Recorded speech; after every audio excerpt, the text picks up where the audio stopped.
महाशिवरात्रि के शुभ अवसर पर आज मैं एक ऐसे भक्त की कहानी शिव भक्त की कहानी सुनाने जा रहा हूँ जो अपने आप में बेमिसाल था। तो आइए सुनते हैं। और मुझे बेहद खुशी है कि आपने गगन टीवी ट्यून किया है। भक्त जो था तमाम रिद्धि सिद्धि प्राप्त करने के बाद एक बार विश्व भ्रमण को निकला।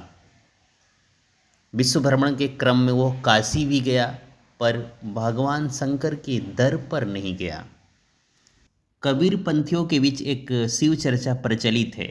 छपरा में एक संत थे हलकोरी बाबा, कबीर पंथी थे। वह नाम लिखना भी नहीं जानते थे, किंतु उन्हें गुरु के अनुग्रह से विशिष्ट दृष्टि प्राप्त हुई। उन्होंने एक दिन घर वालों से कहा, मैं अब केवल राम राम जपूंगा। मेरे हिस्से की जमीन के आधार पर आप मुझे बस रोटी दे देना। कबीर पंथी सीताराम सीताराम नहीं कहते हैं, केवल राम राम कहते हैं, जैसे राम से नहीं संप्रदाय के लोग कहते हैं। उन्होंने खूब जाप किया। राम हिलोरी बाबा ने सारी रिद्धियाँ सिद्धियाँ प्राप्त हो गई। बताते हैं कि वह एक बार लोगों के आग्रह पर तीर्थ यात्रा पर निकले, पर काशी में भगवान विश्वनाथ के मंदिर में नहीं गए। यह सोचकर नहीं गए कि कबीरपंथी लोग मंदिर जाने को निंदा करेंगे। कबीरपंथी मूर्ति पूजक नहीं है।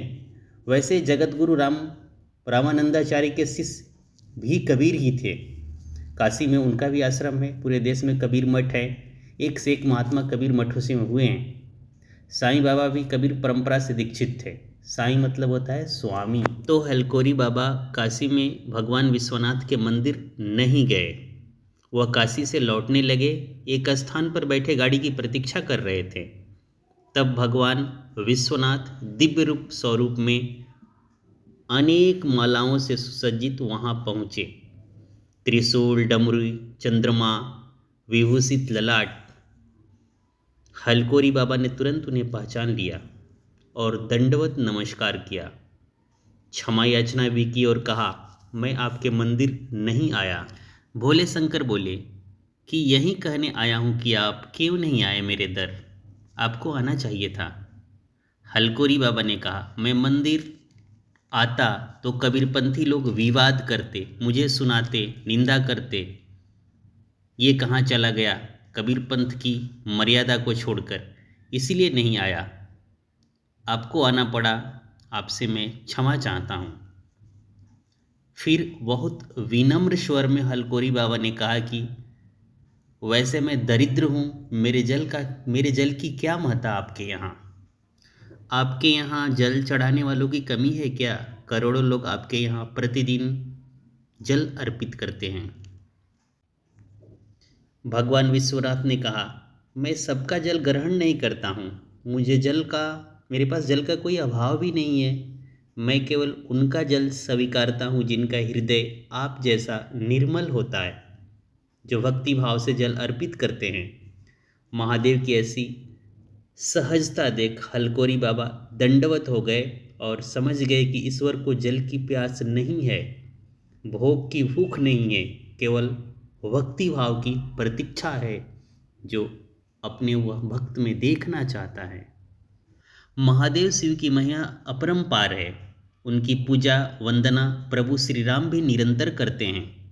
तुलसीदास जी ने श्री राम जी को यह कहते हुए लिखा है कि शिव का द्रोही मेरे स्वप्न में भी नहीं आता है।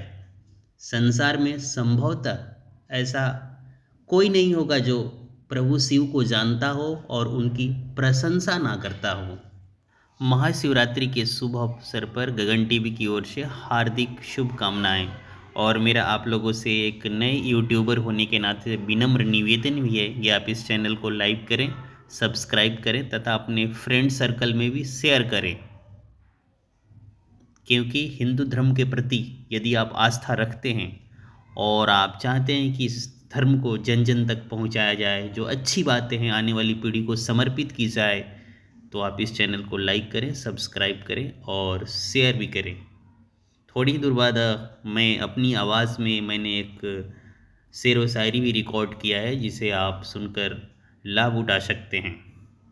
और हाल ही में आने वाले दिनों में बांग्लादेश में नई सरकार भी बनी है, जिसका आज शपथ ग्रहण है। तो होपफुली माननीय प्रधानमंत्री भी वहाँ जाएंगे। तो यह भारतीय लोकतंत्र के लिए शुभ संकेत है। तो चलिए देर ना करते हुए फटाफट इस चैनल को आप लाइक कर दीजिए, सब्सक्राइब कर दीजिए और आप अपने व्हाट्सएप ग्रुप में ही कुछ लोगों को शेयर कर दीजिए, जिससे एक नए यूट्यूबर को भला हो जाए और वो आपको लख लख बधाइयाँ देते। चलिए शेर व शायरी का आनंद लेते हैं, उसके बाद लाइक ज़रूर कीजिएगा। तुम्हारे वाई नॉट और क्यों का पास मेरे जवाब नहीं, तेरा गुस्सा जायज़ है पर आंखों में आंसू ठीक नहीं। अरे पगली मेरी आंखों में आंखें डाल कर तो देख, और इन्हीं आंखों के रास्ते मेरे पर्स में उतर जा।